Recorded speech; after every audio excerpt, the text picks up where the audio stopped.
Welcome to episode 18 of Ernie's Journey, Ambiguous Truce in July 1921. So this is a big month, and where has Ernie been? He's just turned 24. He's a general. He's in command of the 2nd Southern Division, one of the 12 divisions of the IRA. He's got 7,000 men under him. And in charge of 3 counties in what was called the martial law area. Now, by way of background, what we're talking about here, there is a truce which is coming up. And why is there a truce? What does it portend, and how did it get here? Well, now, the British, for a long time, have been trying to solve the problem of Northern Ireland. The whole issue of Home Rule had come up, giving the Irish back their own parliament. There was unionist opposition to that in 1912, 1914. A compromise was made in the Home Rule Bill, which divided basically 2 parliaments, the North and the South. Then 1916 came up. And clearly the British still had to solve the northern issue, which was how could you give any negotiations with the South in terms of whatever parliament that might be if they don't give a parliament to the North. So in 1920 they had the Government of Ireland Act, and that called for parliaments in the North, in Belfast, and in the South, in Dublin. And an agreement had been made that that Parliament would be opened in June 1921. So the British had an agenda, they had a schedule. They had also international feedback from the bad press, the atrocities that had been occurring, and by their own troops in Ireland. They wanted to, in essence, get out of this situation where they were losing. They were losing the faith of the people. Democracy was no longer in place because of the IRA had disrupted the British form of democracy. Their own government had been established in Ireland. And so the British were seeking ways to accommodate and get to know who the IRA were. They'd heard the name of Michael Collins, but they'd never met Michael Collins. And so the English establishment sent over Alfred Cope as their senior spy to meet the Irish senior spy, Michael Collins. In the course of negotiations in the winter and spring of 1921, there were many meetings, back channels and various matters, which helped bring about a truce. An element of that is what were the British going to do, and there had to be an assessment by the Irish side as to why they would give up. And the headquarters staff with Mulcahy and Collins had interviewed many of the junior leaders from around Ireland, and they also had their monthly reports, so they knew precisely how many guns there were, which were still not that many, how much ammunition they had, and they were running out of ammunition. So I think history will reflect that the headquarters staff made an assessment that the IRA could not continue the same strength of position that they had, and particularly if the British were to increase the amount of troops that they had in Ireland, and that might be a losing event for the IRA.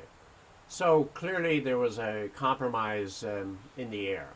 And Ernie O'Malley writes about that in his book On Another Man's Wound. And let me do some reading from that. There had been rumors of peace. Lord Derby, a Catholic, to please the Vatican after Archbishop Clune's repulse, and Lord Haldane and others had come over to size up our leaders so that the English cabinet could resolve the strong and weak points of their opponents.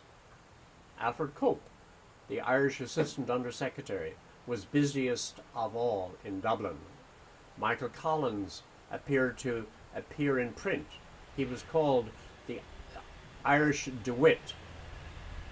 Cathal Brugha and Eamon de Valera and Richard Mulcahy were never mentioned. Sir James Craig, the northern leader, had met de Valera, and General James Smuts had been talked with. Rumours had come about of removal of prisoners from internment camp at the Curragh, Ballykindler, Bear Island and Spike Island to a faraway British possession. The battalions on guard were badly needed for service. Executions of our men had stopped. Official military blowing up of houses had ceased. Perhaps they realized that a castle of their friends counted more than a cottage of ours. Destruction of town halls and the burning of certain creameries and farm supplies had slowed down. In December of 1920, a Government of Ireland bill had provided for a new southern parliament of 26 counties and a northern of 6.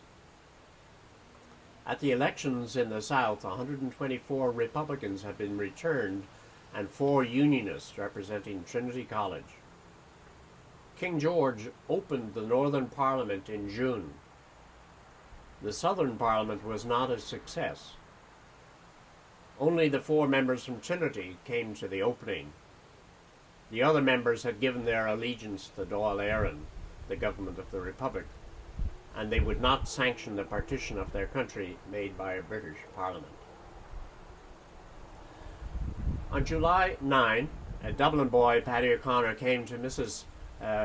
Quirk's whilst I was away. A dispatch rider was sent for me. The boy would not tell me his business to any other member of the staff. He handed me a typed order.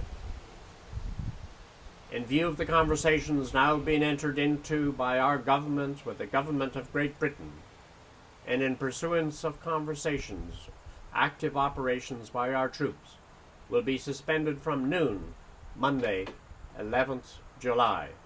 Signed, Ristar Ón Mulacha, Chief of Staff. Wow. 2 days from now, Ernie continues, July 11 at noon, we are to see that all officers and men in the division observe the terms of the truce, which had been agreed to by the British. There was no information as to how long the truce would last. Con Maloney typed my orders to the 5 brigades. We sat down to talk about the news and wonder, what did it mean? Why had senior officers no other information than a bald message? Would the truce last a week or perhaps 2 weeks? We were willing to keep up the pressure, which had been increasing steadily. Soon, in a month or more, the division would have been operations in towns and used columns by sections. Bewildered, we waited for Mickey Fitz, the quartermaster, to discuss the speeding up of cheddar and warflower. Those would be terms for supplies for ammunition. And so ended for us what we call the scrap. The people later on the Troubles, and others fond of labels, the Revolution.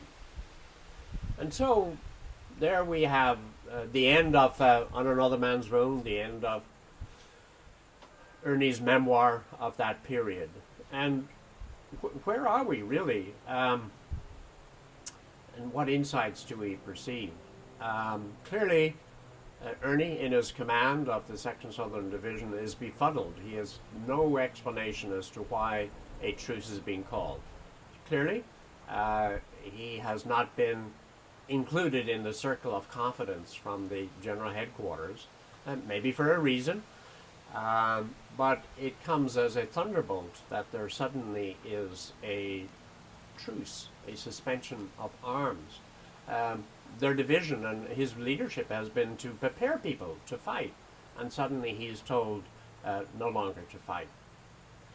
So we might revert and sort of ask some of the questions that Ernie asked at the end of that statement is, what did this mean? Well, um, he didn't know what it meant, but history tells us that there was a hiatus of about a 6-month period before the treaty is signed in December 1921, and this gives the headquarters and the Sinn Féin staff time to negotiate with the British. Um, we also see that upon his reflection in terms of the time, he thinks maybe a week or two. Well, again, it really takes 6 weeks, 6 months in order for those negotiations to continue. And he asks why didn't he get any information from the senior command? Well, it could be that they didn't trust him at that time, that they had to make the decision for the entire country as a whole, rather than any of the particular two strongest divisions in the south. They were also assessing where they were on ammunitions and other materials which they had. And what's Ernie's reaction to that? Well, I think it's pretty simple. He says, let's train, train, and train. Namely, this is a period when they could go around their work. Presumably, the British would not be interfering with them. They could set up some of their local commands in the towns and do things which they hadn't been able to do openly before. So, some people have asked, why did the memoir end at the period of the truce? Well, it's a very simple explanation. Is while Ernie was in America, he wrote his memoir, and his memoir went from 1916 to 1924, covering the entire period, the War of Independence as well as the Civil War. And when he brought back his typed manuscript to Ireland, he was advised by friends there that once you get into the truce, and particularly the Civil War, that all of those people, again, we're talking about 1935, all of those people were still alive.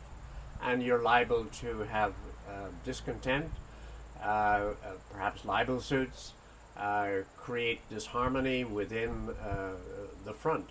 And so what he was asked to do is end his first book with the truce. And that's what we have.